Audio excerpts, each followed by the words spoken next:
हम बेसिक 3 तारीख को इंडिया से रशिया आए थे। जो हमारे बच्चे फंसे हुए हैं, जहाँ मेरा ब्रदर फंसा हुआ है, इसके मामा फंसे हुए हैं, भाई का छोटा भाई फंसा हुआ है।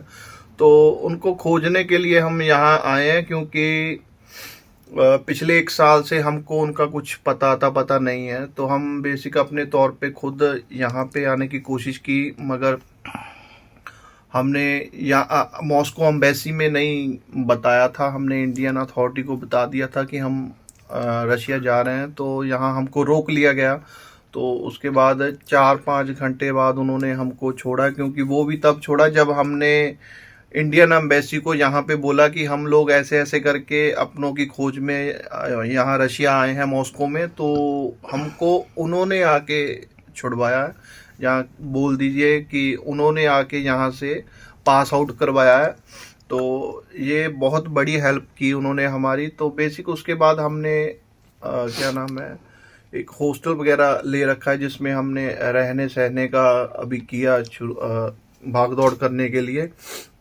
तो अभी हम गवर्नमेंट से भी अपील कर रहे हैं कि हमको रहने की एक तो दिक्कत बहुत आ रही है, खाने पीने की दिक्कत बहुत ज़्यादा आ रही है।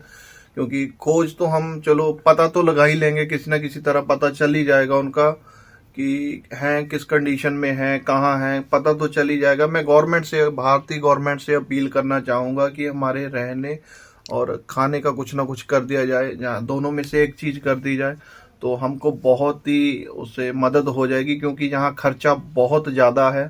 तो मैं फिर अपनी मोदी सरकार जी से हाथ जोड़ के विनती करता हूँ कि हमको कुछ ना कुछ हेल्प कर दिया जाए। मेरा ब्रदर जो है पिछले 1-1.5 साल से मिसिंग है। ऐसे ही सब बारी बारी मिसिंग, तकरीबन इतना टाइम ही सभी को हो चुका है।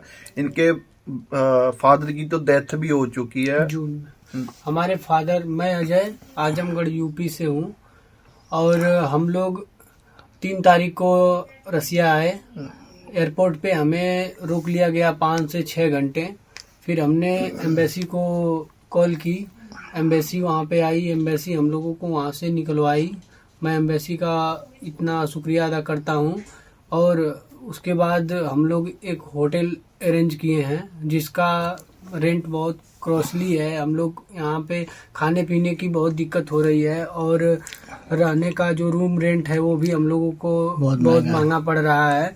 मैं मोदी सरकार, विदेश मंत्रालय से अपील लगा रहा हूँ इंडिया के, कि हमारे यहाँ रहने खाने का व्यवस्था करे, और हमें एक गाइडेंस और ट्रांसलेटर का व्यवस्था करें, ताकि हम अपने यहाँ जो मिलिट्री हेडक्वार्टर्स हैं, जहाँ हम अपने फादर का डेथ सर्टिफिकेट लाए हैं, वहाँ पे दिखा करके सबमिट करके डॉक्यूमेंट अपना कंपनसेशन का जो मेरा है वो मैं क्लियर करूं। फिर उसके बाद जितने भाई लोग फंसे हुए हैं उनका पता कुछ लोग बताए, मिलिट्री यहाँ की बताए कि वो कहाँ पे हैं या नहीं हैं, जो है वो क्लियर करके हमें दे। हाँ, हम लोग परेशान हैं। विदेश मंत्रालय और मोदी सरकार से, चरणजीत से सर से, डॉक्टर जयशंकर प्रसाद से हाथ जोड़ के विनती है कि हमारी जितनी भी हेल्प हो सकती है यहाँ पे की जाए। एक तो रहने का व्यवस्था कर दी जाए, और खाने पीने की व्यवस्था कर दी जाए, और एक ट्रांसलेटर की, जो हमको, क्योंकि रशियन तो आती नहीं है, ट्रांसलेटर करके हमको बात समझनी पढ़नी पड़ती है कोई भी। तो उसके बाद देखते हैं आगे। अभी बेसिक हमारी हाथ जोड़ के मोदी सरकार से और अपने विदेश मंत्रालय से रिक्वेस्ट है कि हमारी जितनी हेल्प हो सके वो कर दें।